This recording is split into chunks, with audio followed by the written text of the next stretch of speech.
Jesus of Christians, Allah of Islam, Krishna and Buddhism.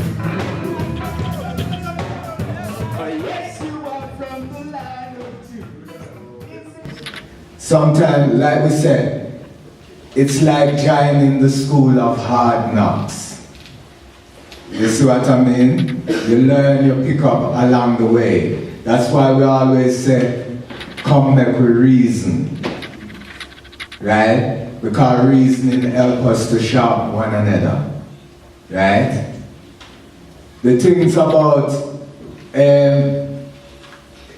enough times when someone will ask the question, how can I be a Rasta man? First thing is to look within yourself. What do you want to achieve in life? See? There is 2 major books that you need to get, really. The speeches of His Imperial Majesty. Enough ones have the Bible, but you need to also read the philosophies and the opinions of Marcus Messiah Garvey. Then you get a certain gist that will open your mind to getting other books, seeking for other information, more to sharpen your mind and to get a little direction and have a focus on the actual words that you take up as a Rastafari son or daughter, right? We're still within a revolutionary mode.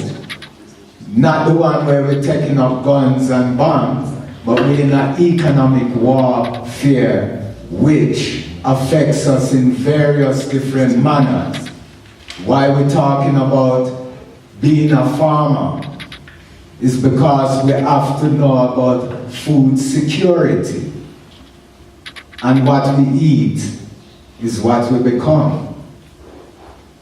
You see what I'm saying? Your food is your medicine. And it could be your poison.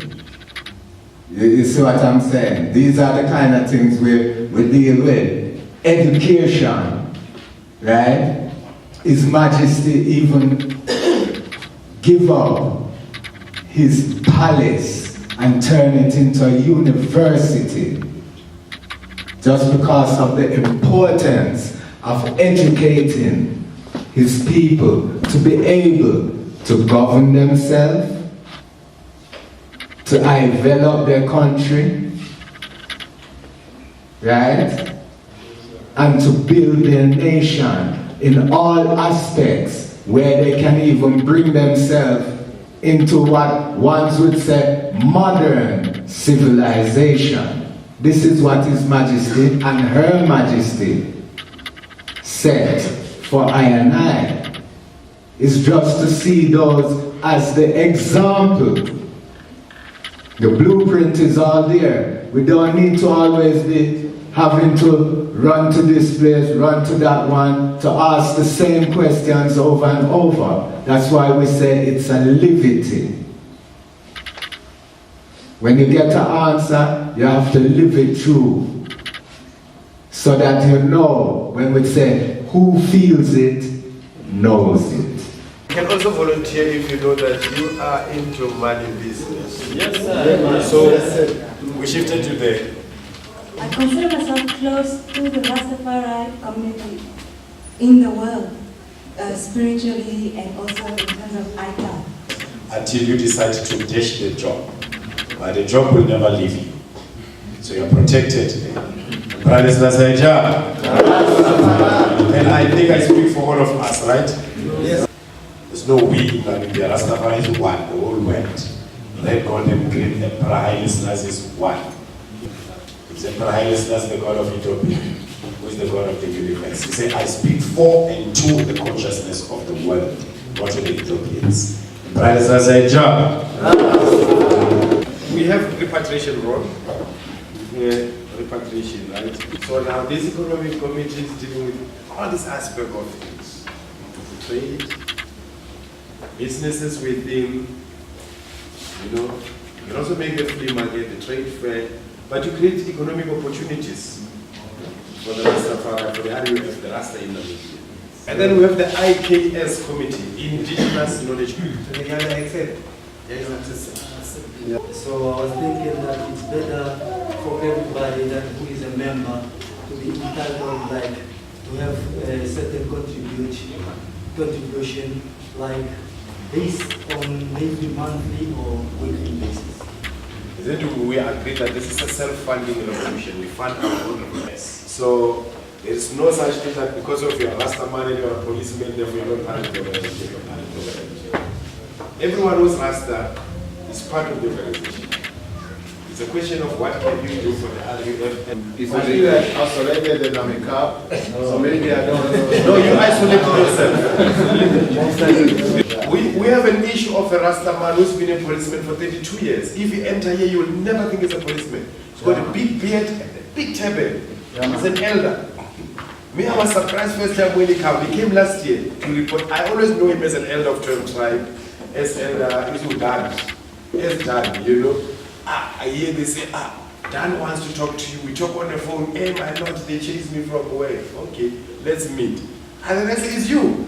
Are you a policeman? And we fight his fight, and then he wins his body's knocks. In Namibia, as the gentleman said, we have so many Rasta-minded people that do not have dreadlocks, but they have very long dreadlocks on their hearts. So these are the people that we are going to get with us, but we don't even have to give them primary responsibilities. We just need to have them on the movement with us. Because if we give them those responsibilities, it might contradict whatever it is that they do on their daily basis. We have so many army officers who are very much Rasta-minded. They meditate every day, they smoke ganja, but they don't have dreadlocks. And we will get those people to be with us on a mindset level, on a spiritual level, and that's how we are going to conquer this. Yeah? Give thanks. Rasilonga asked if members can contribute monthly. If there's monthly contribution, we said yes, that you are going to set it, Vija, in terms of monthly contribution. We will have that when by the time we leave tomorrow. We'll have to ourselves how much can we afford to contribute monthly. Because we need to fund our own revolution. And then Raslo asked about, Papa Slow, he asked about the force, we answered that one. And then we had the one of the education, how do we do that? We're supposed to have a formal education. After all, now we let the chairman be lectured on what the chairman does, what the secretary does, and so forth. So we'll also have that tomorrow when we see that. I think people are all over the country. We have a show every Friday. If the gathering agrees, we can say we allocate 15 minutes every week for one committee to come to the show or to call into the show and share information so that you popularize, you raise awareness about the United Front.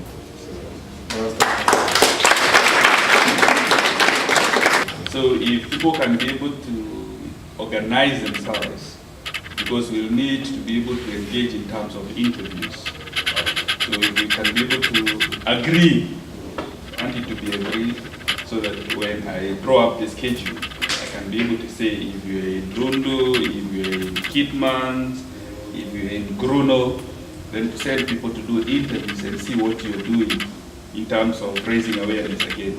There are certain committee that is ready to go and meet the politicians, let's say the government, about the recognition of the Rastafari activities and all that. By law, you're all supposed to be using one constitution which we are all affiliating to, which is then registered to the African Union. But then initially what we had was every structure in every country will have to register in those countries, also due to the dynamics of colonialism. You know, we're colonized by different European devils. Now, there is Anglophone countries where they speak English, there is Francophone where they speak French, and there is Lusophone where they speak Portuguese. And they are all different communities in Africa here. Now, their constitution are not necessarily the same. The constitutional code of Namibia, because as a community, Let's study the constitution and see we register under what. yeah, If they are politically sensitive, their countries, I know Kenya and Botswana, they refuse to register RUF because of the way to run. They just think it's another political party that is going to fight for them. So someday they are sensitive of just the name United Front. Oh, this was what to overthrow government. So now we need to look at the provisions, we need to study the constitution of Namibia, we need to study their sensitivity. What status, legal status, isn't we are discussing legality of the organization. Now the legal status route we can take. The NGO, the NPO, the FBO, the welfare organization, and so forth. Now it is said that we can go straight to the NGO. Fine. In principle we agree, we don't have a problem with it. Now what we need to work on then, we need to have a constitution. You don't register like that, you must have a constitution. So now you're going to have to draft the RUF Namibia Constitution, which you will then model it according to the RUF Constitution, in order to allow you to register. And I think the other thing, you must also have a bank account, right? Yes. And you must also have your stamp. You must also have your letterheads. Yes, those are the things you need to do. And that is why I say you need to have a National Executive Committee meeting where you are going to decide these things. We say we are the silent victims somewhere because we believe in our belief. The new policy is coming from the government. This is abolish drugs policy. So they are doing random testing into the mind. They calling you random. So you don't know whether which day is yours. So we are testing it every day to do our policies. But before this policy started, there were no problems. People know at workplaces, they know this one is a Rasta man, you use that one. But after policy came out, there was problems.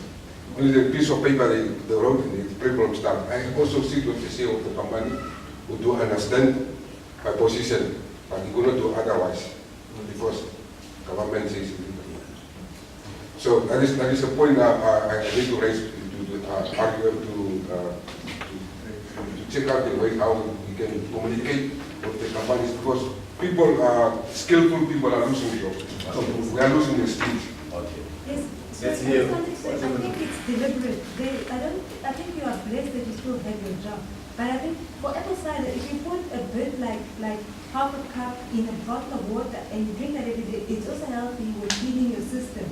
It doesn't taste too sour. And then if you want, you can add the sweetener.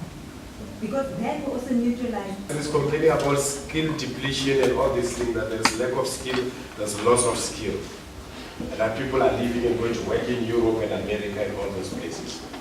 But as a cultural, civil, and right organization of Rastafari, is one of the things you should highlight and write to that particular department. I don't know if it's the Department of Labor, whichever department that come up with this policy, that filter down. You need to express your disapproval as a civil rights, cultural right, and faith right organization of Rastafari. And citing that your members who are working are affected, because we have double role here. We work as a union, we work as a student body, we work as a welfare organization, we work as all this type of thing. Now this might be a union issue because it is related to laborers, the workers. But it is our issue because it is related to Rastafari who are working. That is one part. The other part, one of the things that the summit must come up with, we must organize a march. Have you ever marched in Namibia? Have you ever had Rasta marching in Namibia? What did you Rasta, We have marched let that mouth, talk. but not Let that observe. If it is coming time of marching, you will cry. You will see 5 or 10 people there, not more than number. Serious. Yes, sir. But this That's time what we I come know. up- This time we I come will try. You will have 5 or 10 soldiers that is next to you, but all the others, they are not there. And this time we come with rap yard. Okay, we want to lead up with the yard. We need to organize a march in a very strategic date. Maybe we need to have this National Executive Committee meeting over the weekend when the Monday is a holiday. And we know that you are not going to work on Monday. All of you, after Monday, you wake up, you go to the march. Initially, if you look at the RMF pamphlet, we're supposed to have 4 activities here. The summit, the Rastafari, the research colloquium on Rastafari. Now the person who leads on that, he got sick, our Treasurer General. Now this is the area of capacitating one another with the knowledge, the basic knowledge of Rastafari. But we are also encouraging Rastafari researchers, Rastafari writers, academics, you know, those who are to impart the knowledge of Rastafari at different levels. So that part of the program is omitted because the one who is supposed to spearhead it is not available. Then we have also the Elders in Rastafari Awards, which we will deal with that. The certificates are here. So basically, that is covered. These are the award certificates that we give also every year. This one. Elders in Rastafari Awards. So we are going to be presenting ones and ones who are here tomorrow with these certificates for different contribution in the movement. And then from the other part of the program is the one that is going to resume this evening, which is the reggae night.